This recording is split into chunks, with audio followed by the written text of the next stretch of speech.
sejam todos muito bem-vindos. Esse é o ApexCast, o podcast oficial da Apex Brasil. Eu sou a Luíta, sou comunicadora, sócio-fundadora da Ayla, uma empresa de comunicação, e também sou apresentadora do reality show de empreendedorismo Shark Tank Brasil no canal Sony. E estou aqui agora à frente do ApexCast nessa temporada que estamos falando sobre os erros e acertos dos empresários brasileiros que exportam e internacionalizam as suas empresas. No papo de hoje, a gente vai falar sobre investimentos com o Geraldo Maia, CEO da Pink Farms, a maior fazenda vertical urbana da América Latina. Eles criam um ambiente perfeito para o cultivo dos produtos mais naturais, frescos e sem o uso de agrotóxicos. O nome Pink Farms vem do uso dos LEDs rosas que permitem verticalizar a agricultura, atingindo uma produtividade 170 vezes maior por metro quadrado.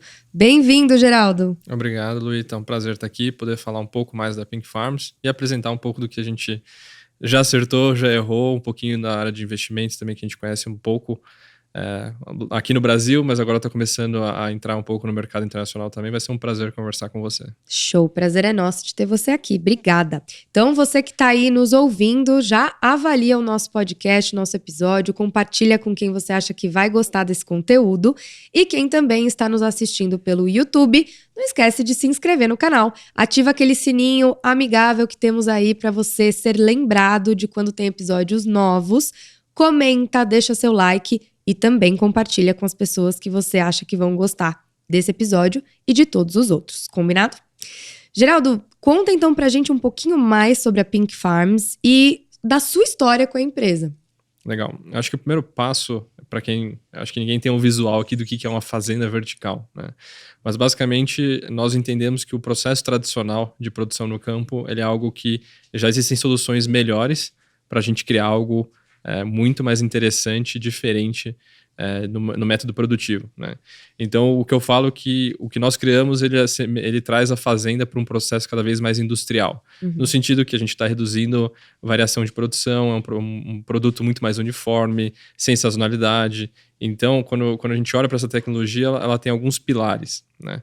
Então, é sempre um local fechado, que a gente consegue não ter troca de ar com o ambiente externo, então o ambiente inteiro ele não tem risco de ter contaminação de um inseto, de um fungo, de qualquer praga, né? Então esse é um ponto extremamente importante, porque a gente consegue não utilizar defensivos, né, agrotóxicos. Do outro lado, a gente também cria todo um sistema que a gente controla a atmosfera interna, então independente se está 5 graus aqui em São Paulo, se está 30 graus, lá dentro a planta está sempre na temperatura, a umidade perfeita. Dentro dessa estrutura a gente faz como se fossem estantes, né, o porta-pallets, é muito parecido com esse sistema.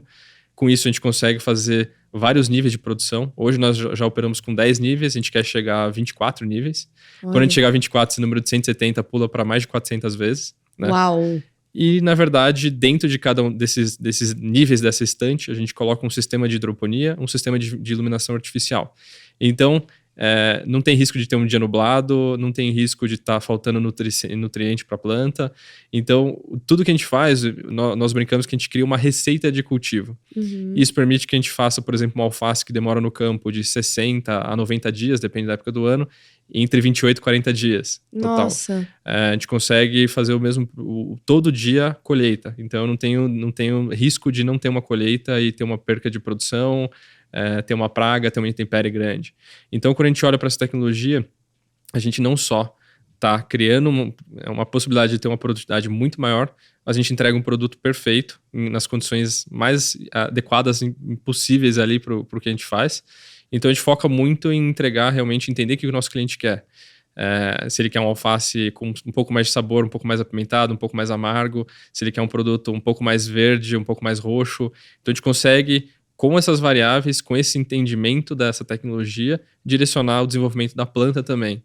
Então a gente brinca que tem o genótipo da planta e tem um cone de possíveis fenótipos ali no final. E a gente vai brincando dentro desse cone e tenta descobrir qual que é o resultado melhor para o que a gente quer entregar para esse consumidor. Fora toda a eficiência do processo. Então, hoje nós economizamos 95% de água, 60% de fertilizantes, que nem eu falei, a gente já não usa defensivos agrotóxicos, né? Nós reduzimos a perda dessa cadeia a zero, que é bem alto, é mais de Nossa. 50%. Sim, é o maior problema, né? É muito grande. Eu tenho esse dado de cabeça. A gente está falando no mundo cerca de 1,3 bilhões de toneladas perdidas por ano de alimentação, no processo produtivo e na cadeia de distribuição. Então, quando a gente olha para isso, consegue entregar o produto produzido dentro da cidade. Hoje nós estamos muito próximo do centro de São Paulo. Isso que eu ia te perguntar, aonde vocês estão hoje? Hoje na Vila Leopoldina, então bem próximo do CEAGESP. Cidade de São Paulo mesmo. Exato, no centro expandido ainda. Então, de lá até o centro de São Paulo dá 7 quilômetros. Olha. Então, a gente elimina praticamente, mesmo em São Paulo, que é uma produção bem próxima, a gente tem um cinturão verde a 100, 150 quilômetros, a gente economiza mais de 90% na distância de entrega. Quando a gente pega lugares fora do Brasil também, em alguns lugares do Brasil, sei lá, entregar em Recife, tem produtor que produz na região de São Paulo e região de Minas e às vezes entrega no Nordeste. Nos Estados Unidos, a mesma coisa. Tem produção no Califórnia, Arizona, que tem que entregar na Costa Leste, lá na Nova York, por exemplo. Claro. Então, é um processo que a beleza por trás, fora tudo isso que eu já falei, a gente consegue fazer qualquer produto em qualquer lugar do mundo. Então, não tem mais restrição do clima, do terroir, do lugar para você produzir alimentos. Você pode produzir uma berries, qualquer tipo de berries aqui em São Paulo e entregar em menos de 10 quilômetros. Do mesmo jeito que a gente consegue exportar isso para um deserto, por exemplo, tendo alguns componentes, a gente consegue produzir lá. A beleza, que nem eu falei, literalmente você consegue sempre ter uma produção ultralocal. Sim. Você não tem mais essa dependência. E do outro lado, quando você olha para um sistema como esse, na verdade, nossa expectativa já nas próximas unidades é ficar mais barato o custo produtivo também. Então, e óbvio, sempre a gente tenta fechar o ciclo o máximo possível. Então, a gente está cada vez mais... Nossa matriz energética brasileira já é muito renovável, mas a partir da próxima unidade que nós entramos no Mercado Livre, a gente consegue já garantir que 100% da energia é renovável e a gente está cada vez mais reinvestindo isso dentro da empresa. Então, a gente já usa embalagem reciclada de PET PCR ou de PP reciclado. A gente já faz compensação de 100% das embalagens que saem dali também. Então, se você pega a nossa embalagem e ainda recicla, a gente está garantindo que tem praticamente 2 vezes a reciclagem daquele material. Do outro lado, tudo que sai de qualquer material que a gente produza, algum, sei lá, a raiz e tal que não é comestível, qualquer coisa que saia da fazenda e não vai ter um descarte, a gente já tem um descarte direcionado, seja compostagem, seja uma reciclagem. Então, tudo a gente tenta fechar esse ciclo da melhor maneira possível. E, óbvio, às vezes a gente depende do mercado trazer novas soluções, mas a gente está sempre buscando novas soluções para garantir que é o mais sustentável possível o processo. E aí você me perguntou um pouquinho da história, né? Eu queria explicar um pouquinho da tecnologia antes, exatamente para não ficar esse negócio, o que é isso, né? Então, mas na verdade eu sou engenheiro de produção por formação, fiz a Federal de São Carlos. Eu me juntei com 2 sócios que são engenheiros elétricos com ênfase em automação e controle, da Poli. Tem um master dessa área também na Alemanha.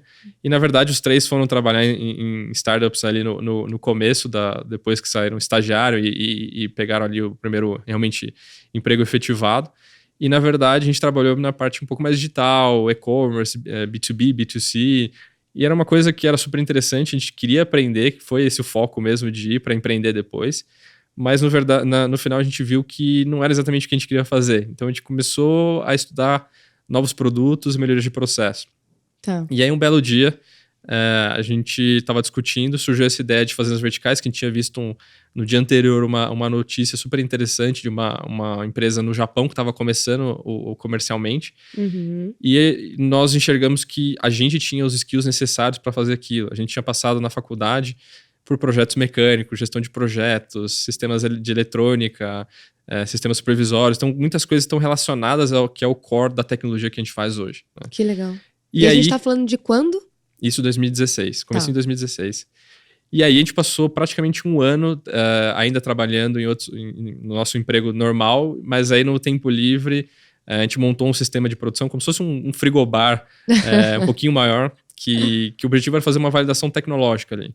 Então a gente tinha realmente a gente precisava entender se aquele negócio funcionava e a gente precisava colocar a mão na massa para ver como que ele funcionava, né? Que legal. Então vocês nem chegaram aí no Japão visitar, vocês já foram direto para a prática, tentar exato. fazer. Porque assim, os sistemas eram simples, então qualquer engenheiro que está assistindo a gente provavelmente vai conhecer o que é um Raspberry, Arduino. São sistemas robustos que você consegue fazer com parte do sistema, controle e automação, como se fossem CLPs, uma série de coisas. que a gente já conhecia, já tinha acesso, já tinha mexido, e a gente olha para o sistema e fala, tá bom, então isso aqui é a parte de iluminação, o que a gente faz? Vamos lá, pesquisamos, fizemos toda a parte de sentar a bunda realmente e entender aquele processo, então fazer cálculo até do ângulo da luz, como que ela ia chegar, a dispersão, então a gente, que nem eu falei, a gente tinha know-how por trás para sentar e entender o processo. Do outro lado, a gente fez um desenvolvimento muito grande de plantas, só com o time inicial, que éramos nós 3, de maneira que a gente já chegou numa produtividade muito acima do campo tradicional, sem ter experiência de plantar realmente no campo. Eu já tinha plantado, já sempre tive horta no apartamento, em casa, mas nunca tinha feito realmente uma coisa em escala. Né? Claro, bem diferente, né? É bem diferente. Então esse primeiro momento foi muito para ter uma validação da tecnologia e aprender um pouco mais sobre a planta. Então a gente já produziu, sei lá, uns 15 tipos de produtos, alfaces, rúcula, espinafre, alguns outros produtos, para começar a entender, começar a desenvolver fornecedores, entender qual era a melhor semente, o que existia no mercado, sei lá, de outros insumos, substrato. Então a gente já foi nesse primeiro momento desenvolvendo, e a gente chegou no final do ano, ali para outubro, novembro de 2016, a gente tomou a decisão de todo mundo sair e realmente abrir empresa e focar nisso. Só que a gente começou já a pesquisar muito, então entrou um pouquinho da parte já do modelo de negócio, e na nossa visão a gente viu que existia empresa lá fora, Estados Unidos, na Europa, tanto com sistemas para venda para você produzir em casa, que eram como se fosse um eletrodoméstico, que a gente achava que era muito nichado, e aí vinha um lado de venda B2C, né? Então de mandar uma assinatura de semente, de substrato, de fertilizante, que era super interessante, mas a gente achava que aqui no Brasil ia ser classe AAA, né? Então muito pequeno o mercado. Sim.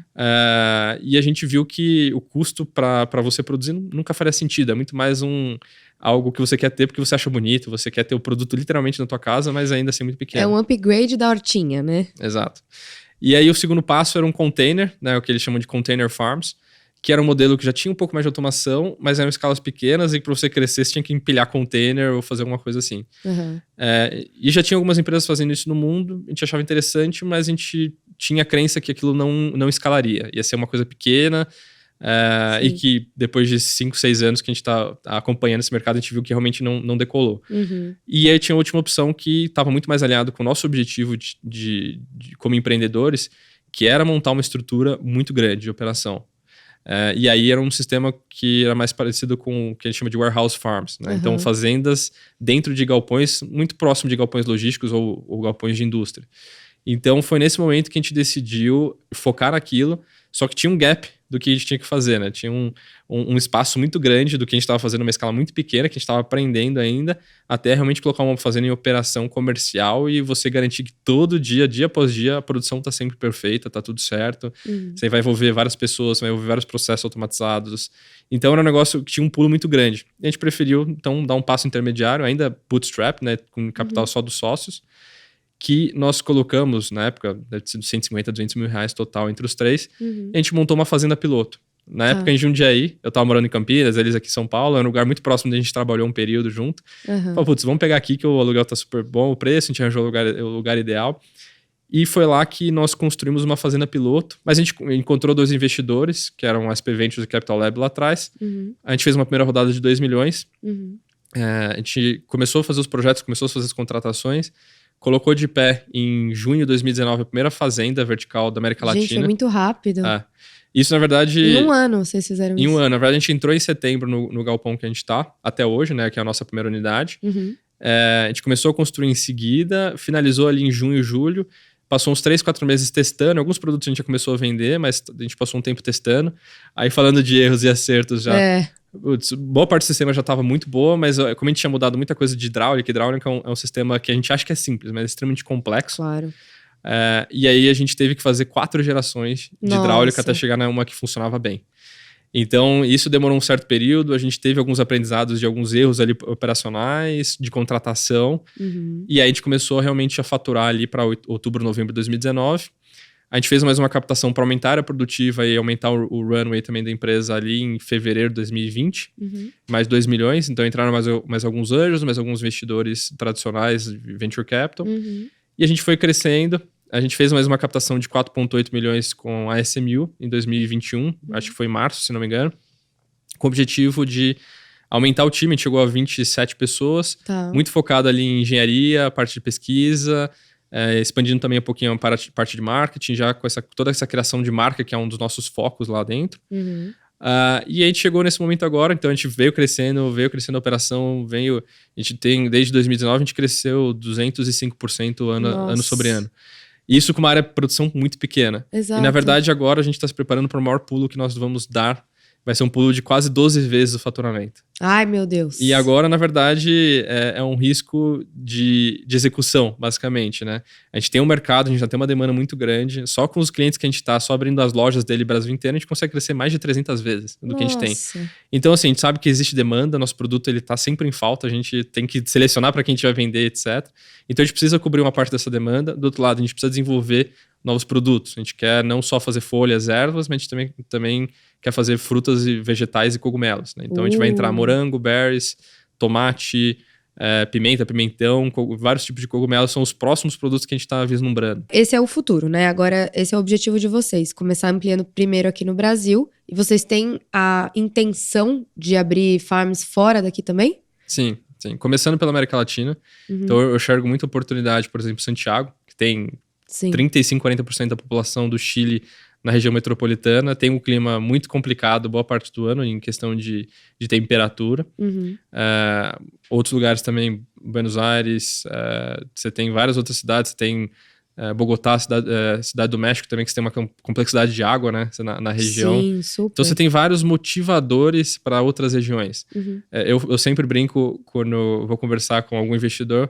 O cara fala, por que no Brasil? Eu falo, não, por que em São Paulo? A gente tá literalmente no pior lugar pra gente produzir isso. A gente tá com é uma das melhores qualidades de produto que a gente tem no Brasil, com um cinturão verde próximo. E meu ponto é, se eu já domino esse mercado aqui, eu já demonstro que isso é extremamente factível em qualquer lugar do mundo. Sim. Né?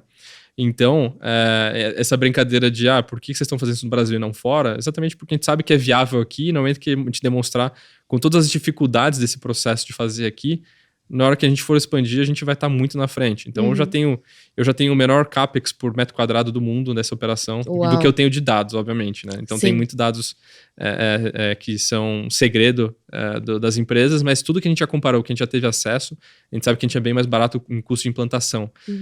A gente tá tranquilamente top 2 no mundo em produtividade de alface. Então, a gente já tem vários quesitos que a gente veio desenvolvendo de maneira extremamente barata a solução. E é um pouco do modelo exatamente porque que a gente acredita que a gente vai dominar esse mercado nos próximos anos na América Latina e provavelmente depois expandir. A gente está avaliando um projeto no Oriente Médio, a gente está avaliando alguns outros projetos possíveis, mas obviamente tudo uma questão de foco e também de... O capital você consegue fazer uma coisa no geral, então a gente está dando alguns focos para ver o que vai fazer sentido a partir de agora. Contaram com a Apex para algum outro tipo de suporte nesse processo de agora? A gente participou do pitch, né? Então eles convidaram e foi super interessante. A gente teve um reconhecimento bem legal no evento. Nossa relação com a Apex é relativamente nova, então foi o primeiro contato para participar desse evento. A gente está discutindo a possibilidade de participar de alguma missão, algum programa que eles estão fazendo no Vale do Silício, mais focado em um venture capital de agro mesmo. A gente tem também, óbvio, contatos com o pessoal do Sebrae. Acabei de voltar uma missão do Web Summit lá em Portugal com eles, então visitamos alguns lugares. Então a gente está sempre olhando não só instituições como a Apex, que eu acho que tem um background muito grande, tem uma capacidade fantástica de ajudar nesse processo.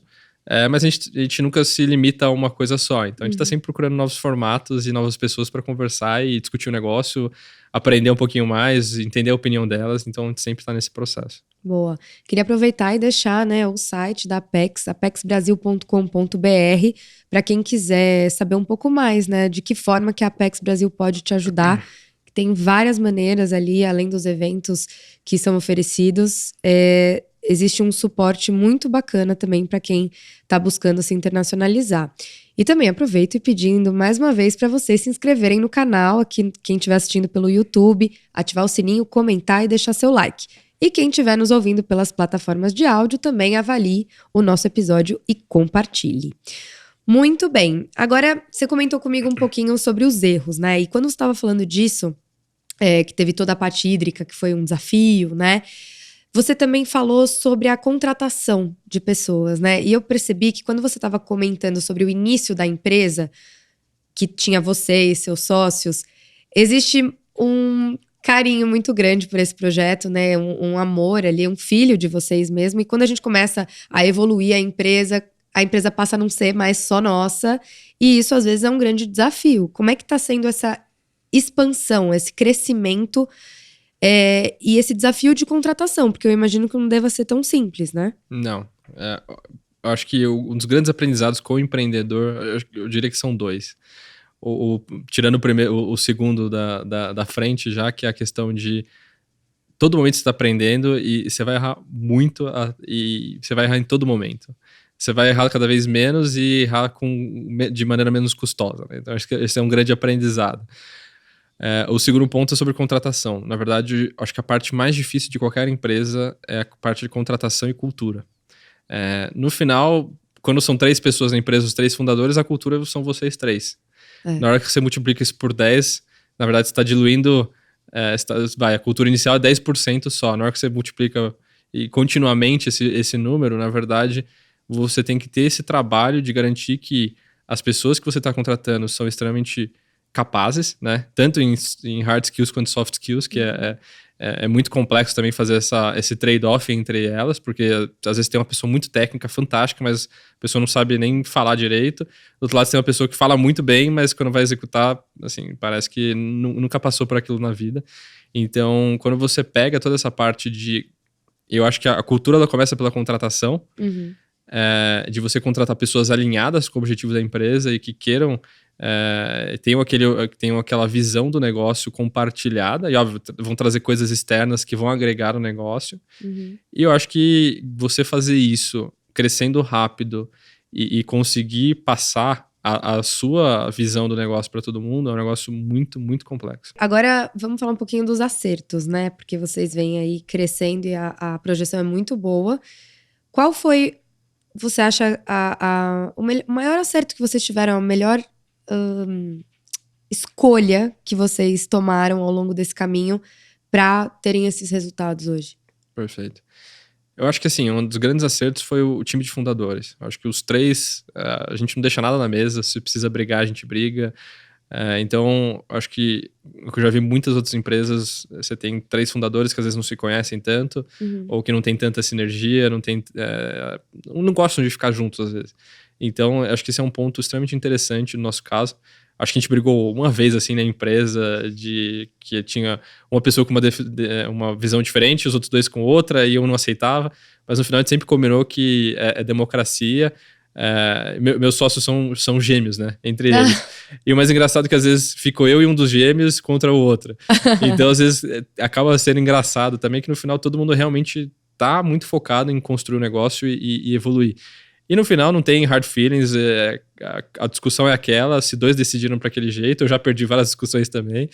E ok, faz parte, no final a gente combinou que os 3 são mais inteligentes que um só. Então se 2 dos 3 definiram uma coisa, a gente vai, segue, e é aquilo, é o combinado, ninguém vai ficar chateado nem nada. Então acho que esse é um grande acerto. Eu acho que o segundo, que para mim é um pouco de erro, mas acerto, é o negócio em si, né? A ideia. Eu acho que a gente errou um pouquinho, talvez, na questão de time. A gente começou um pouco cedo no mercado, que é um mercado que ainda estava não preparado para isso no Brasil. Então, acho que isso é uma coisa que a gente tivesse começado, sei lá, 2 anos atrás e não 5, 6 anos quase, a gente estaria num ponto similar de evolução do negócio já, com muito menos tempo tendo sido gasto. Mas, do outro lado, isso também trouxe para a gente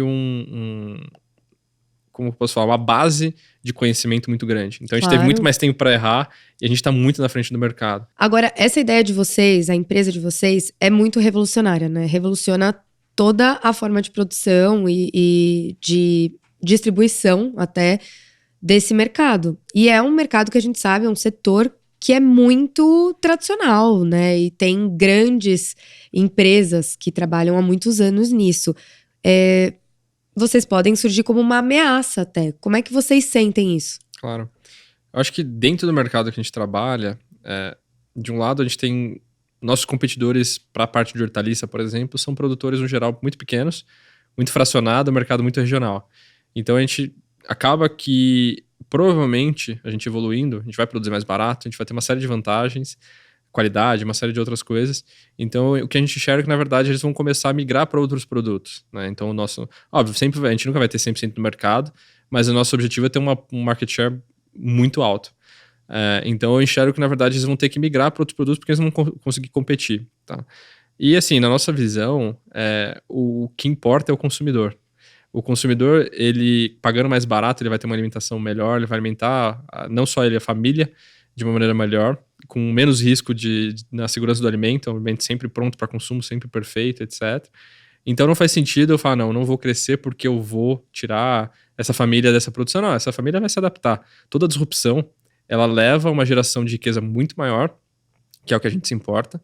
E não no sentido, dos sócios ficarem ricos. Não é isso o foco. O foco, na verdade, é a sociedade ter mais capital para se reinvestir, para se reeducar, para realmente direcionar os recursos para coisas que fazem sentido. Então eu tenho uma visão muito pragmática disso. E na nossa visão, obviamente, quando a gente entrar possivelmente para competir com soja, vamos imaginar que daqui a 15 anos a gente vai fazer soja. Aí o bicho vai pegar, hein? Aí provavelmente, na verdade, as outras empresas do mercado, elas vão ter o próprio hedge, né? Então elas vão querer ter investimento na gente, Sim. Elas vão querer ter uma participação, vão querer comprar. Então, na verdade, a gente enxerga que a gente vai entrar nesse mercado. E de algum jeito a gente vai ter uma relação com essas empresas, seja de competidor puramente, seja vai ter uma participação delas, seja que a gente também vai dominar o mercado, óbvio. Tem muita coisa ainda para evoluir, tem que entender muito. Se alguém chegar para comprar a empresa agora por um valuation muito mais alto do que a gente esperava, óbvio, a gente provavelmente vai ter uma visão também de venda. A gente tem investidores que pretendem ter uma saída da empresa também, então a gente sabe que existe essa possibilidade. Mas, na verdade, o nosso objetivo é construir algo que daqui a 5, 6 anos a gente vai estar fazendo um IPO realmente grande dessa empresa, continuando a construir, ter uma participação. Então, eu acho que, na verdade, o mercado ele vai sendo levado, se existe a tecnologia, dá para produzir melhor desse jeito, o mercado acaba direcionando para esse lado porque ele entende que aquele é o melhor caminho. E qual que você vê como o maior risco que vocês correm nessa nova etapa, né, de expansão? Risco, o que eu vejo é puramente risco de execução, né? De pegar e falar, não, então o meu projeto vai demorar 6 meses. Putz, obviamente a gente conhece o Brasil, a gente sabe que tem uma insegurança jurídica, insegurança fiscal, tem todas as inseguranças que a gente pode ter. Eu li esses dias, eu tava o Brasil é um país muito arriscado de investir nesse período. Aí eu tava a data, 1500 a 2022. E é isso, na verdade a gente tem uma certa volatilidade, então por mais que eu tenha um projeto, eu tenha uma capacidade de execução, às vezes as coisas saem fora do meu controle exatamente porque tem outros players, outros stakeholders nesse mercado que a gente às vezes não tem controle. Então, eu vou dar um exemplo. Às vezes a gente precisa fazer um sistema de entrega de energia que é média tensão, alta tensão. E você acha que vai demorar 2 meses, o negócio demora 8 meses porque alguém trancou o negócio lá. Então, no nosso lado, o que a gente enxerga é um risco de atrasar essa execução e atrasar o começo desse faturamento extra que a gente vai ter. E isso pode virar uma bola de neve e atrapalhar outros planos. Então, essa é uma coisa que a gente está muito focado em colocar de pé a próxima unidade. E agora que vocês estão se abrindo, né, para a captação de recursos internacionais, qual conselho você daria para outros brasileiros que também têm esse objetivo e esse foco? Legal. Acho que o primeiro ponto, se você ainda não abriu empresa, já abre empresa fora do Brasil. Tem uma série de estruturas, no geral é BVI, Cayman, Delaware, Brasil. Você se protege, você protege os investidores, você abre um leque de possíveis investidores de nível global. Tem investidores no Brasil que vão querer fazer investimento lá fora. Então, com certeza essa é a primeira dica. Se você já abriu empresa, se prepara para fazer essa mudança. Tem várias empresas, tem algumas startups nascendo para ajudar você a fazer isso. Então, acho que esse é o primeiro ponto. A gente não tem, porque a gente não começou com esse objetivo, não sabia disso na época. Hoje em dia é algo muito mais comum, que antes, sei lá, você gastava 20, 30 mil dólares para fazer isso. Hoje em dia você consegue fazer uma empresa sem nada, 4, 5 mil dólares. Então o próprio mercado evoluiu porque percebeu a necessidade e realmente as empresas só investem nesse formato, empresas internacionais. Acho que o segundo ponto, eu acho que é, na verdade, ter um time internacional também. Né? Então, sim. Por que eu preciso ter inglês fluente ou avançado aqui para essa vaga? Porque em algum momento você vai ter contato com o mercado externo. No nosso caso, o pessoal de pesquisa, tem muito documento externo que a pessoa precisa ler, entender, e no nível que é um inglês que é técnico ainda. Do outro lado, você vai conversar com o pessoal, investidor lá fora, qualquer pessoa que você for fazer essa conexão, vai ser em inglês. Então, um time internacional é algo muito importante para ter essa preparação. Eu estava conversando com um dos investidores até que a gente tá tendo esse lead através do Corporate Venture Capital em Brasil da Apex, que ele falou que, cara, a maior dificuldade que nós temos hoje para investir no Brasil é língua. A gente acha o negócio fantástico, o empreendedor é fantástico, a gente consegue se comunicar com ele. Então, eu não consigo ter uma relação de trabalho com ele. Nossa, então esse é um ponto sério, muito importante, muito importante. Então, se você é empreendedor, não tem inglês fluente e quer fazer um negócio internacional ou um negócio grande no Brasil, você vai ter que ter inglês fluente em algum momento. Então, isso é extremamente importante. Eu acho que, na verdade, também, eu acho que poucos empreendedores começam e já fazem investimento lá fora, né? Recebem investimento lá de fora. Então, acho que a própria base aqui brasileira, então, os principais fundos de Venture Capital, eles têm estruturas fora, mas eles têm equipe completamente brasileira para fazer esses investimentos. E, no geral, eles são a porta de entrada para essa internacionalização. Então, no geral, às vezes ele vai fazer a primeira rodada, um seed, às vezes numa rodada série A ele já vai te passar uma série de outros contatos para você conversar e para fazer um co-investimento com um fundo lá fora. Então, no geral, quem recebe investimento direto são empreendedores que são second time, third time. E aí sim, eles já passaram por tudo isso, já tem os contatos e ele já começa às vezes com uma ideia já com um fundo querendo investir. Então, todo empreendedor, o pessoal quer ver track record, então quer ver o que você já fez ou numa parte técnica ou em outro empreendimento. Eles querem saber que você tem realmente uma diferenciação do mercado para você receber aquele investimento. Do outro lado, eles querem saber a sua capacidade de execução. Todo mundo tem ideia você pode falar o que você quiser, mas na verdade os bons empreendedores eles são os que executam e conseguem chegar no plano que eles estavam visualizando lá atrás, né? Então, acho que são algumas das dicas que eu daria para o investidor que não só quer investimento lá fora, mas também que focado mais em investimento externo. Boa, muito obrigada pelos conselhos. Anotado aí, pessoal. Foram boas essas dicas, hein? Quero saber se vocês gostaram também. Então, dá o seu like aí se estiver assistindo pelo YouTube. Avalia nosso episódio, quem estiver nas plataformas de áudio. Geraldo, muito obrigada. Muito legal o seu negócio, parabéns. Desejo muito sucesso para vocês. Acho que próxima vez que você voltar aqui no ApexCast, vai estar... Nossa senhora, acho que você não vai ter nem tempo para conversar comigo. Eu espero que boa parte dos brasileiros conheça o que é a Pink Farms lá na frente e compre nossos produtos. Então, acho que esse é o nosso objetivo para uma próxima conversa. É isso aí. E obrigado pelo convite. Foi um prazer participar. Obrigada a você. Pessoal, então espero que vocês tenham gostado e mais uma vez lembro a vocês que a Apex Brasil pode te ajudar nesse processo de internacionalização da sua empresa, então não deixe de visitar o site apexbrasil.com.br para ficar por dentro de todas as opções que você tem para facilitar esse processo. Mais uma vez peço para que você se inscreva no nosso canal, ativa o sininho, comenta, dá o seu like, compartilha. Se você estiver assistindo, nos ouvindo pelas plataformas de áudio, também avalie o nosso episódio e compartilhe. Também siga a gente nas redes sociais, LinkedIn e Instagram, @ApexBrasil. A gente fica por aqui e eu volto em breve para trazer mais histórias de brasileiros que estão conquistando o mundo. Um beijo para vocês, pense grande, pense Brasil!